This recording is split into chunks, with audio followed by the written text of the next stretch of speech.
Welcome to the news break. Just in, Ambulette driver found dead, tied up in the Ambulette in Bronx, New York.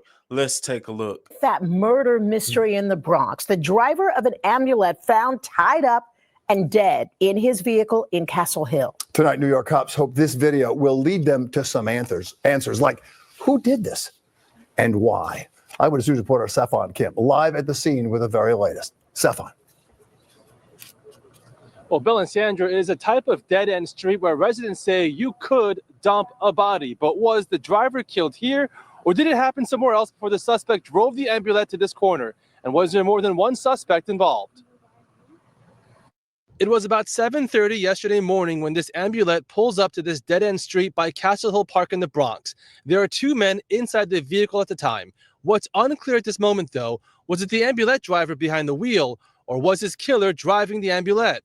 Was the driver alive, or was he already dead? About 40 minutes later, this dark-colored sedan drives by and pulls up next to them. A woman exits the sedan, walks up to the driver's side of the Ambulette. She then leaves only to return minutes later.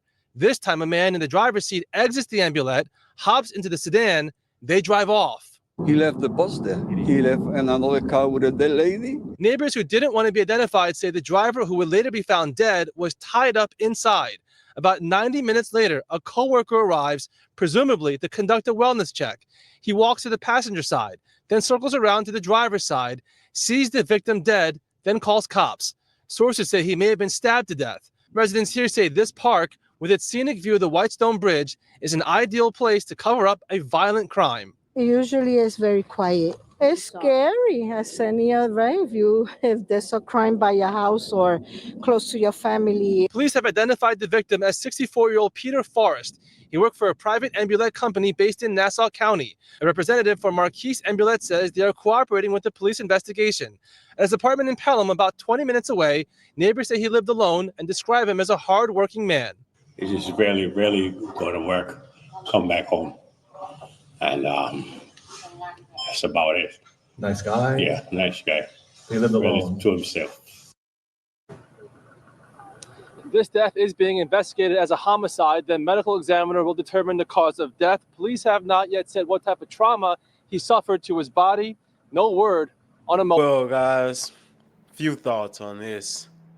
I feel this way every time we cover a story where someone is 60 plus. To make it to 60 plus, you've met people who've died from this, who've died from that, and not let old age take you out, but someone to kill you. Now, sometimes just because we get older, we don't stop none of the foolishness we be up to when we be younger. So he could have been up to no good. But rest in peace to him. And also another thing, why are we still committing crimes when everywhere has cameras? New York is probably one of the most surveillance-filled places on the planet, and we still committing crimes. But hey, I love it, because guess what? We got these cameras out here. I love the cameras, man. I don't love the crime. I love the cameras. But hey, man, I'm watching. I'm listening. Be mindful. Be careful. More news in a sec. I'm out.